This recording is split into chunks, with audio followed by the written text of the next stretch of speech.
Hey everyone, this is Jason Spence. I'd like to welcome you to the afternoon Flipgrid introduction. This is basically a training to show you how to get started with Flipgrid. We're going to talk about some of the new features that are available in Flipgrid, as well as some things you can do right away with your students to get started. We are currently waiting to see if anyone else enters. I know we have some people in the waiting room, and that's probably going to happen for the next few minutes. If you'd like, you can go ahead and you can probably see the link to this presentation on the first slide. And that is bit.ly/Poway Flipgrid. That should be open to everyone. That is a living, breathing presentation. It might be updated later on with this video, as well as some other helpful resources and links. So if you'd like to go ahead and bookmark that, you can, so you can check it out later. So we have Mike Gizzo with us in the room today. He is our chat moderator. He's going to be answering questions as long as he can keep up. There's a lot of people in here, 135 right now. So as you probably already know, you've been muted. The purpose for that is because it can get kind of crazy with a bunch of people speaking at once. So if you have something to say, go ahead and open that chat window and write a question for Mike. If he gets a little behind, not a big deal. I'm going to check in with him every now and then to see if there's any questions that are repeated in the chat room so I can go over those. I posted that link to the slide deck right in the chat window as well. So if you're, if you want to just click on that link, you can. Thank you, Mike. Yeah, so I will be asking Mike every now and then if there's any questions so I can go over those.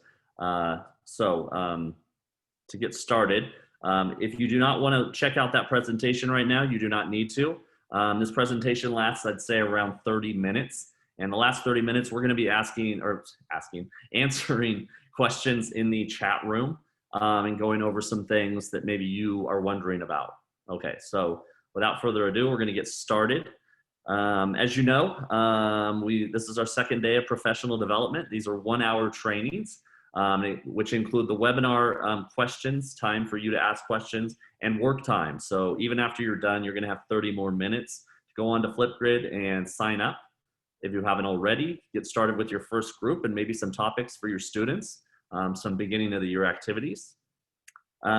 If you have questions about this webinar, please use the chat feature like we said. I'm really sorry. We would really love to hear your voices, but unfortunately, we now have 138 people in the room, and because of that, it's just more easy for us to go about seeing those questions in chat. At the end of this webinar, we are going to take the recording of this webinar, and we're going to be posting it on that Canva flyer link. So the link that you used to enter into this webinar, we're going to put that link up so that if you want to go back and rewatch this video, feel free to do so.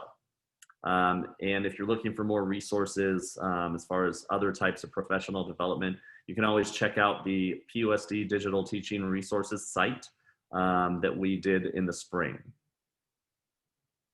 Anything to add, Mike, before I begin?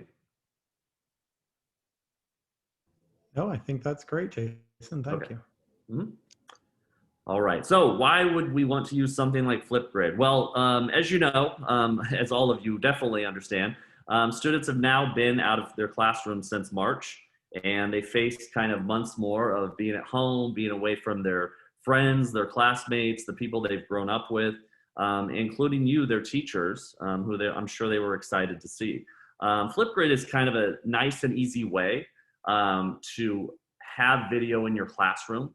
It lets you make videos. It lets students make videos. It helps students respond to other student videos so that them seeing each other's faces and interacting with one another is something that's done on a daily basis. Okay, so it's really great for social emotional learning, kids connecting with classmates, not thinking that what they're doing is by themselves. We really want to get away from that old style of here's the work you have done for the week. We really want them to see each other's faces and interact with one another. And Flipgrid not only allows that, but it does virtual field trips. It also does another thing called Grid Pals, where you can actually connect with other classrooms around the world. So the kids even have a more opportunity to see other faces outside of their classroom. So I'm going to show you this get started video. that kind of summarizes for teachers what Flipgrid is. So we're going to watch this video, and then I'm going to talk a little bit more about Flipgrid right after.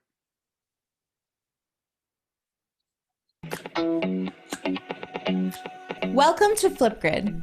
Flipgrid is a simple, free, and accessible video discussion experience for pre-K to PhD educators, learners, and families. In Flipgrid, educators post discussion prompts and learners respond with short videos. To get started, go to flipgrid.com and click Educator Sign Up to create a free Flipgrid account with Microsoft or Google.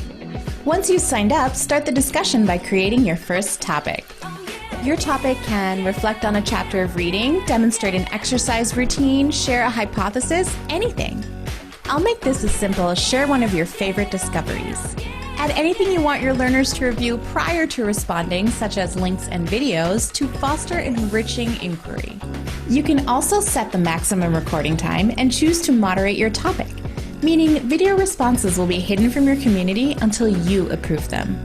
Your topic is private to your learning community. Add the email domain of your learners, that's everything after the @ symbol in their email, or create a student list for younger learners. Add a guest password if you want to invite families or experts into your discussion. When you're ready, share with your learning community. All they need is this unique code. They can enter the code on the free Flipgrid app or on any computer with a webcam via the Microsoft Edge or Google Chrome browser at flipgrid.com. You can also copy and share this Flipgrid join link wherever you connect with your community, including Microsoft Teams, Google Classroom, and Remind. After clicking the unique link or entering the code, your learners will log in either with their Microsoft or Google account or the ID you created for them. Once in, they can see your prompt, access the text with the powerful immersive reader, and when they're ready, click record to add a video with the simple, fun, social media-style Flipgrid camera. Share these steps with your community by sharing the Getting Started Students video. Okay, just to add on to that, it also does integrate into Canvas, and we are going to talk about that a little bit at the end of the session because there is a separate professional development on how to do that. So we'll talk a little bit about when that is so that you'll have that information as well. Okay, so to get down to what Flipgrid is about, if you've been on Flipgrid before, they've actually changed around some of the language that they've used with Flipgrid. It used to be when you signed up for a Flipgrid account, your classroom was like your grid, okay? So if you were a middle school teacher and you had 5 different period classes, then you would basically have 5 different grids. Well, they don't call those grids anymore. They moved it and now they're called groups. So it's just different language, but it's the same concept. Underneath each grid or group is a topic. And a topic is like it says right there. It can be a discussion, a question, an idea you have, an experiment, an observation, something you want to show to others. So it's a lot of different things. It isn't just one thing. That's why Flipgrid is kind of very versatile in what you can do with it. This is the last slide with that link. So again, if you want to check out the presentation, it's bit.ly/Poway Flipgrid. So again, if you want the presentation, we will show that link again at the end as well. Okay, so important things to remember when it comes to Flipgrid. When you are first setting up your Flipgrid classroom, you'll want to make sure that you have added both those domains, the @powaysd.com domain and the @stu.powaysd.com domain as well. So if you do not add those, your students can't get into your Flipgrid classroom. And that's a safety measure, so we don't want students using their personal email addresses or anyone without a PowaYUSD email address getting into your Flipgrid classroom, okay? And like they said before, it's really that easy, and I'm gonna show you at the end when I show you my link, my join code that is. So it's really, once you start, they're gonna have you change this little part. And here, I'll turn on there we go. They're gonna have you change this little part right here into whatever you want it to be. You can copy that link, and any student who clicks on that link, as long as they sign in with their Google email address, they're going to be allowed into your classroom, okay? So like they said, you can share it in Google Classroom. You can embed it. So if you want to embed it somewhere, you can, Microsoft Teams, but it also integrates with Canvas. So a lot of different ways to have that information in your learning management system so that students don't have to actually go to the Flipgrid page. They can actually do that work where you are making your assignments. All right, so we've talked a little, and we went over this a little bit before about social learning. There's a lot of different ways to use this. You can actually have people in your community who might know some information that you're learning about in your classroom, and you can actually invite visitors into your Flipgrid classroom to make a video themselves. They wouldn't be part of the classroom, they're just a visitor. All they'd be able to do is go in, make their video, but students would then be able to see that video and respond. And that visitor could actually see those responses for that one certain aspect. Okay, so we're gonna watch this little video right here to show you a little bit about how social learning works with Flipgrid.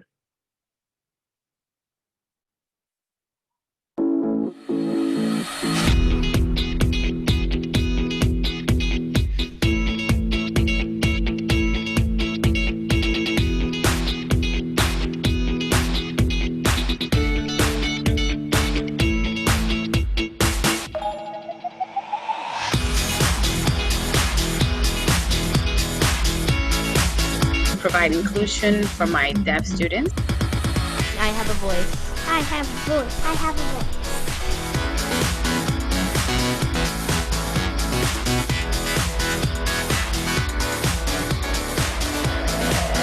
So, like I said, a small sampling of what it can do. So here's a list, and don't be overwhelmed by it, but a lot of people ask, how can I use... The music's still going. The It's hard to music hear you. still The going? music is still going. Wait, is it still going? Nope, it just turned off. Oh, okay. Thanks. Um, But when you started talking, it was. I thought it would sound better if I was talking to a soundtrack, but We do like it. So yeah, Flipgrid can be used in a lot of different ways. So we get a lot of questions about what is this for? How would it be used at my grade level? This is just a small sampling of the activities that Flipgrid is great for.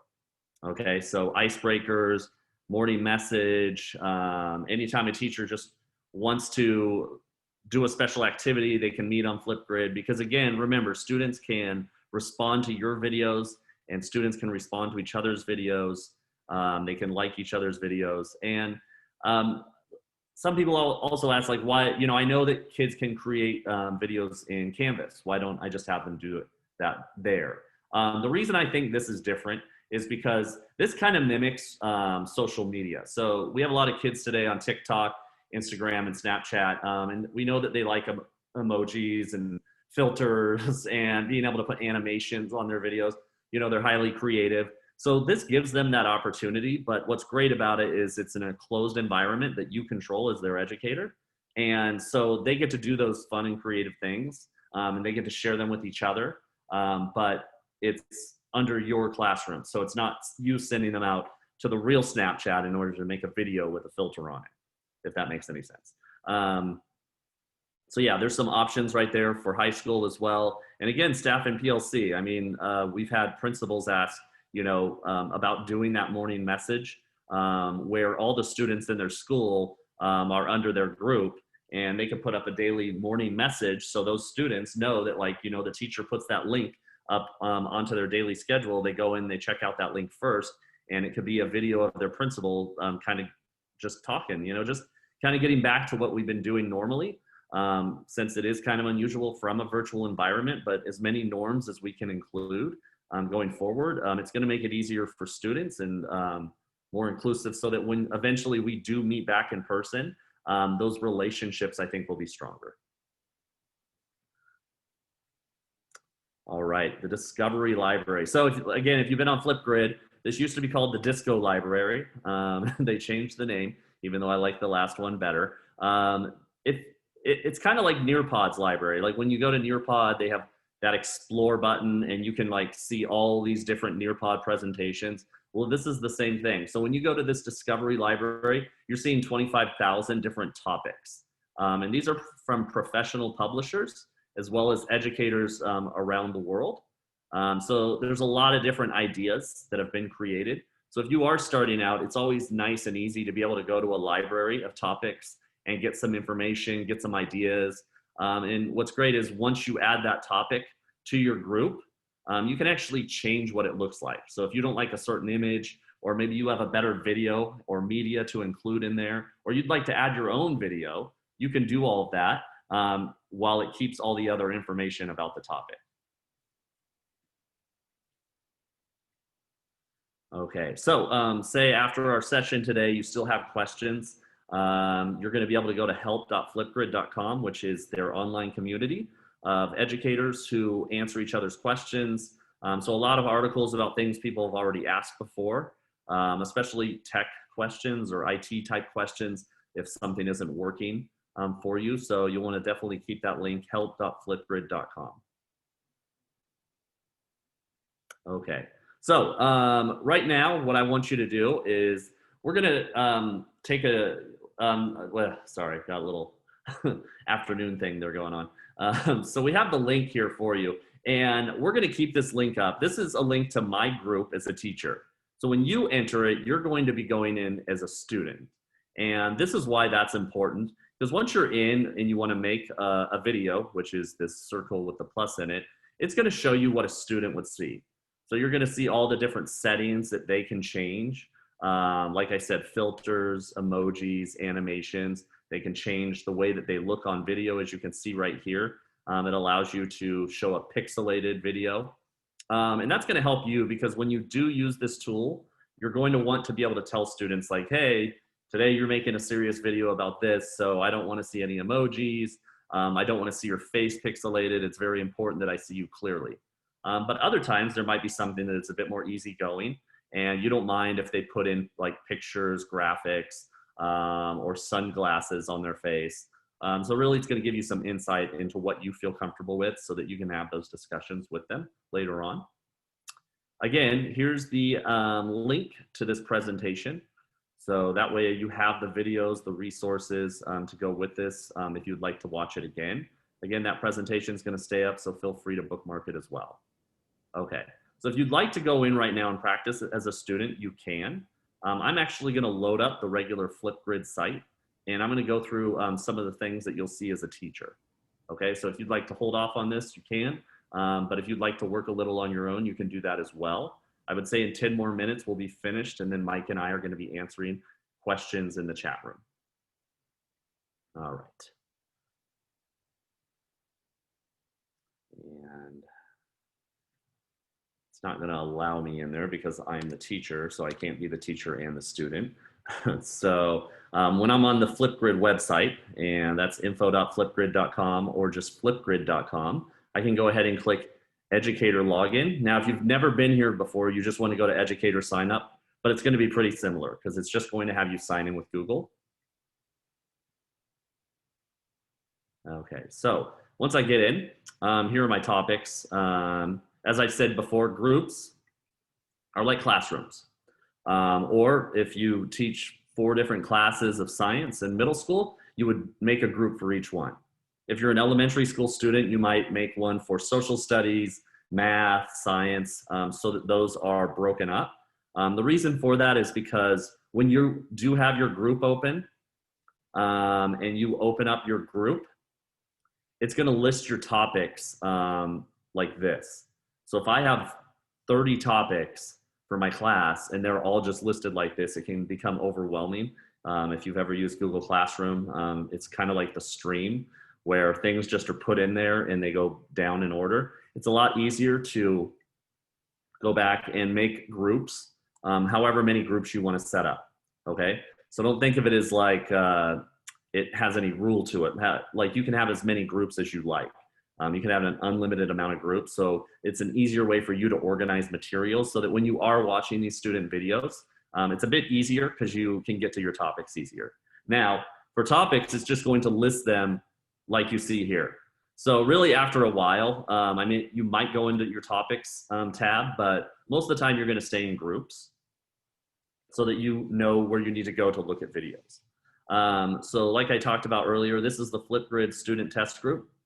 So if you went to that link on the presentation and made a video, you probably saw this topic. It's called Look for the Helpers. So it's the only topic in that group. And it's basically asking you a question. And then you're gonna watch this video with Mr. Rogers. And then you're gonna do your video response. Okay. And as you can see, I have certain elements turned on. You'll see that there's comments on some of these because I turned on the ability for other students to watch each other's videos and then comment on it. Okay, and they can comment in 2 ways. They can make a video response comment, or they can do a text comment. Okay. So, and I'm going to come back to this part because there's a lot more to there, but I'm going to go over everything else as well. So up top, you want to check out Discovery. And like I said, this is where all of those topics that are on Flipgrid are at. And there's a bunch of them. Like I said, they hire professional companies, Langston League, the Met, Find Your Grind, which is like Thrively for high school students, Minecraft for Education, which should be out on Chromebooks this year. So if you're someone who loves to play Minecraft and like the idea of having students doing projects in it, that's going to be available on Chromebooks this year. California State Parks has a program called Ports. That is a virtual field trip program. Some of their rangers go around different state parks, and you can set up virtual field trips where your classroom gets a chance to speak with those rangers at certain parks. The Ports program has gotten better and better every year. So if that's something, if you're looking for activities where you get kids to kind of imagine that they're outside of their homes right now, virtual field trips is a great place to go.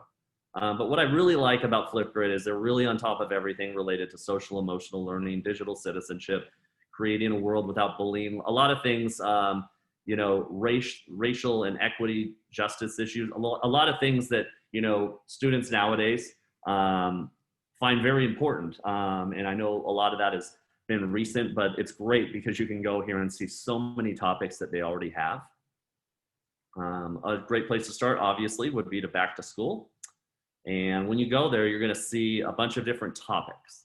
Again, so a group is your classroom. A topic can be a reflection or a video about anything. So you're going to see a lot of different types of things. So I might do this Back to School goal setting. Okay, this one's for elementary students, but you'll see over here on the right, you can always look at it and change it for your grade level. And basically, students would see this. Okay. In here, they're going to see what they want them to do as far as when they're making their video. Excuse me. So they want them to brainstorm and list the following: 3 things you're good at, 3 things you would like to get better at, 3 things you would like to learn about. Okay. And when you think, oh, this is great, you can either save it so it becomes one of your preferred topics, or you can add this topic. So like right now, I can click Add Topic. And I'm going to put it on Flipgrid Student Test Group and click Next. And it's going to take me to the settings page. The topic settings page is the most thorough settings that Flipgrid has. You will notice that group settings are different, but there's not that many. The one that you really need to pay attention to is when you're creating a topic, you need to make sure that you're going through your topic settings. So it's going to have the title of it. You can change that. You can change the prompt. You can even put in links. So if you're creating videos and you want to link to that video, you can put it there. You can say that I want a max limit on how long your video can be. It automatically has video moderation turned off. And you know, this is always something, you know, as a teacher, you're putting a lot of trust in your students to put up a video that's not moderated. So I always, before I start something like Flipgrid, I want to have a discussion in a Zoom call with them about my expectations on what their videos include. Okay, so we are part of a classroom. This is a learning environment. Okay, this isn't your personal YouTube channel. So I want to make sure they understand that when they are making videos, that they are appropriate for the classroom. Once I've gotten that across, I always like to go ahead and trust them at first until they give me a reason not to. Because then at least if they mess up, I get to turn off moderation for them and tell them, well, you've just lost the ability to have your own videos up immediately. I'm now going to have to go through each one of your videos to make sure that they're appropriate. And I always, you know, I mean, you're a teacher, you know, it always works better if they make the mistake and they know that they're to blame for losing trust in you as a whip, instead of you just saying, I don't trust any of you, so I'm going to moderate all these videos. Plus moderating a lot of videos is not fun. Okay, so for this media, they included this GIF right here. If you said, you know what, I don't want a GIF right there, you can actually delete it and you can add whatever you want. So if there's a YouTube video on on goal setting that you want to put up, you can do that. You can upload your own video. You can record a video. You can upload an image, or maybe there's an article from Newsela Maybe there's a page of resources from Wakelet. So really it's up to you. All right. Jason, before you change your screen, because you are on the screen, so I just got a question. Scroll back, Jason, so I can see the record button if there was a way for teachers to record their instructions. So Jason, can you scroll just to where, so when you're creating your topic, or right here? you can click right on record a video, and you can record video directions for your students, which is super useful, especially for our youngers. Yes. Thanks, Jason. Well-timed question. Yeah, and I'm going to go over that here in a minute. Really, this media right here is made not really for your personal instructions. I'm going to show you how you can still include instructions, especially if you're doing Canvas integration, but I'm going to go over both. I'm going to go over if you're not using integration and if you are. But yes, really this area right here is supposed to be like a quick resource for students to see something. Again, they just had a GIF there, which honestly for something like this goal setting, that might not be a big deal, but you might like to get a little more into it, making your own video, especially if you've just had these students at the beginning of the year and they really aren't used to, one, being in your classroom yet, or two, maybe this resource, okay? So, and I will go back over that. So I just want to finish up this page. You can add other resources in the form of links with titles. Okay, as you can see, it says Google Docs, OneNote, anything from your Google Drive can be on there, anything from your Microsoft Teams. If you use OneNote, that can be put up there. As long as it's a live link, you can add it as an attachment. All right, topic status. If you want, you can hide this. So for example, if you want to get a start on some of this, but you don't want students to see, feel free to go ahead and put down your topics. And you can actually say, frozen, hidden, or active, or you can schedule a date on when you would like it to show up automatically, which is my preferred method because I know that I might forget about it later. So what I want to do is if I'm planning for the following week and I know I need to have this show up on Wednesday, then I'll just change that date to this Wednesday. All right, topic features. If you want, you can receive notifications when videos are submitted. That can become a bit overwhelming, so that's kind of up to you. I tend to not want to do that because I'd much rather just go into the page and see what's there. You can allow students to download and share after creating their video. It's up to you. Topic followers allow students to receive email notifications. It doesn't really matter because students don't have email. Video features. This is kind of where you need to like really go through and see what you're comfortable with doing. When it says selfies and videos, so when students make videos, at the very end, it's going to ask for them to take a selfie. So it takes a picture of them. They can put emojis on it. They can make themselves wearing a silly hat and something like that. I've always found that it's harmless and it lets students be creative a little bit. And especially during this time, I don't find any problem with it. But if you don't like that, you don't want any selfies, then you would put videos only. Okay. And then that way they would only be able to make their video. Editing features, can they rearrange things? I always found this is great because, you know, it helps them become better at video editing and how they do a response. Likes is defaulted to off. I found that it's better to have a conversation about this beforehand with students. It is a digital citizenship issue. I found that, you know, there's a lot of teachers that don't like Flipgrid because one student might have 80 likes and another student has 3.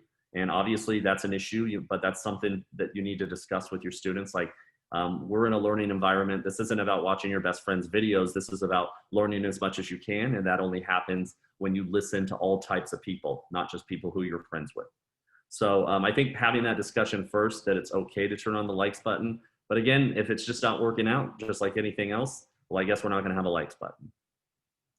Sticky notes, that means that students could add like little post-its to their video, like maybe they're talking about something and it's like a little pop-up. You can have that, view count, video comments. Really, it's up to you. If you notice something is causing some problems or issues in your classroom and you can't seem to resolve them by having discussions with the students, then it's easier to just turn it off. And lastly, you can put rubrics for any of your topics. This is the basic feedback function. So this automatically creates like a scale for how you would grade something based on ideas and performance. But you can use custom feedback, and you can actually add as much criteria as you like. So if there's some other elements that you would like to include that you're going to grade them on, then feel free to do so. All right. Make sure you always click update topic, otherwise it won't update any of your changes. So yeah. Okay, so what I wanted to go to next was shorts. This is a new tool from Flipgrid. It allows you as a teacher to create short videos that allow you to use certain elements. One, you can record yourself. Two, you can capture your screen so you can screencast. And three, it has a whiteboard. And what's great about it is when you're using this, you can actually, hopefully this doesn't mess up anything. Okay. So I'm not going to record, but it puts up your image, and you can click effects, and I can change the filter. So if I want, I can do different filters, and I can put frames around my head. Like maybe I want to do this. This is really getting nice. I'm starting to feel really better about myself. I can put emojis up, and there's a bunch of emojis. And you're probably wondering why in the world would I make a video like this? Because why not? You know, kids love it when their teacher's goofy. So if you can make a video that's instructional where you're doing this, maybe they're more likely to pay attention to you.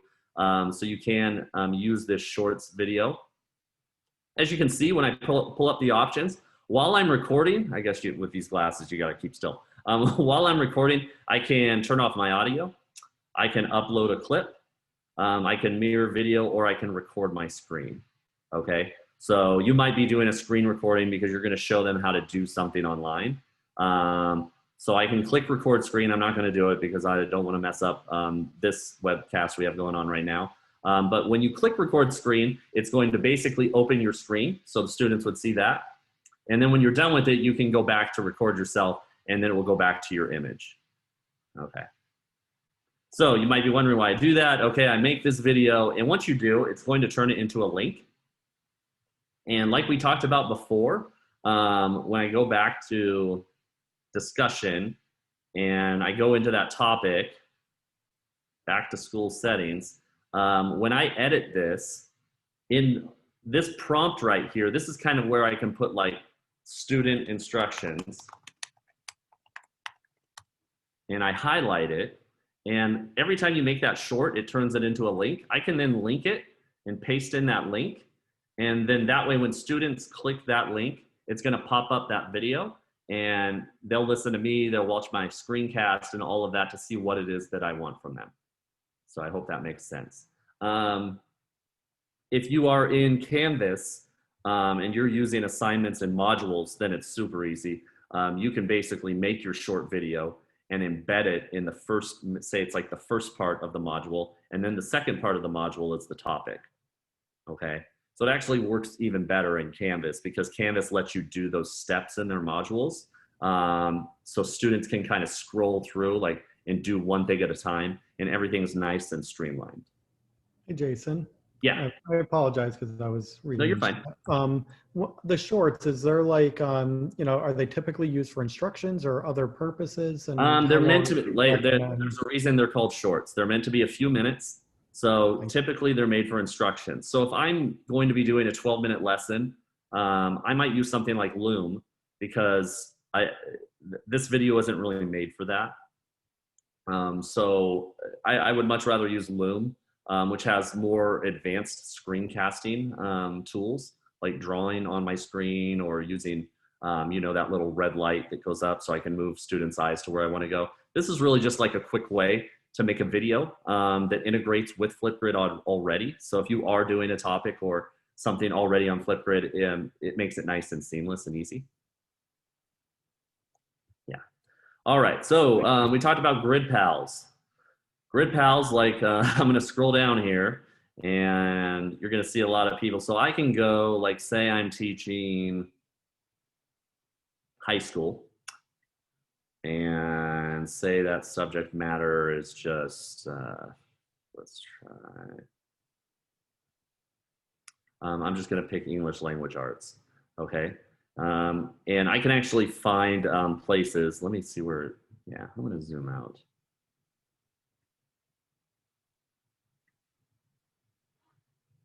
And I can start cruising around the world and checking out. These are all other classrooms that have decided they would like to match up with a classroom somewhere around the world to work on topics together.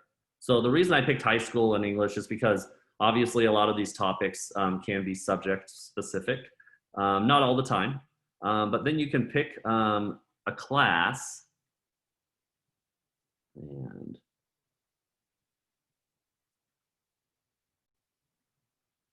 and so you can actually message other teachers that have signed up. So this is a teacher named Paul Doherty who teaches down in South America. And so you'd basically be able to message him and kind of talk about like, hey, I'm looking to have a class that I meet up with. I'd love to do some topics together. That doesn't mean you do all your topics together. It's just like having a partner class. So if you're like on that website, penpalschools.com, or you've ever done the Mystery Skype project, you're familiar with using or with meeting another class around the world to kind of learn more about them. So it allows you to create a shared topic together. If you want, you can always change yourself to active. And what that's going to do is it's going to allow other educators who are looking for partner classes to connect with you so that you can decide whether you want to work together as a classroom. So again, that thing we talk about, working from home, kids, needing more access to speaking to others outside of their own classroom, outside of their own, well, actually just outside of their own house, really, at this point. So it just makes them more in tune with the world. They get more opportunity to listen to other opinions. So the Grid Pals portion is a really cool tool if you're looking to kind of expand upon what you do when you're using Flipgrid. If you go to the activity tab, this is really just what you've done as a teacher when it comes to using Flipgrid. And then there's Mixtapes. And what this allows you to do is you're allowed to take your students' videos and create it into a mixtape. So say you have like 5 student videos that for whatever reason, when it came to that topic, they did a really good job of explaining it.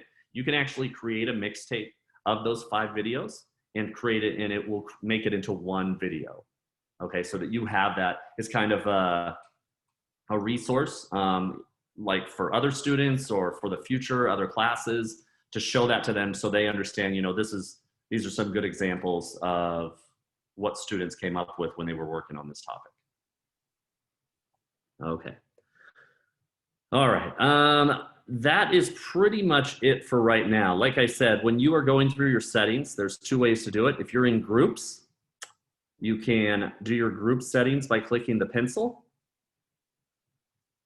But the specific settings are in the actual topics, and you'll see they each have their own pencil as well. So your settings are going to be different every time you create a topic. So you need to go in and check those out to make sure that they're set the way that you would like them. All right, Mike, do we have any more questions? Yeah, you must have been super thorough today, Jason. The questions weren't too bad. It's kind of like what every teacher says. I always worry about the first period students that I have at 8 a.m. But I know the last ones I have of the day, they always get everything I meant to get across for that first period class. So one thing that just popped in here, we will be doing a separate training on how to integrate Flipgrid into Canvas. Yes. We'll walk teachers through step by step how to do that integration, how that integration works, and creating an assignment in Canvas with Flipgrid, and how that works in SpeedGrader and everything that goes along with that. So we wanted to give an overview in this session, and we'll do a Canvas one separately. That training should be listed in the PD catalog. I don't know the date off the top of my head, to be honest. I'll look it up as soon as I stop talking, and I'll post it in the chat. Thanks. Yeah, I know it's on August 25th. I just can't remember the time. So if you're really looking for integration, professional development, I know that next week, that's mainly when they are. I know there's a bunch on the 25th. So yeah, if you're like looking for Cami and other tools like Flipgrid to be integrated inside of Canvas, I know we're doing a bunch of those at the very end.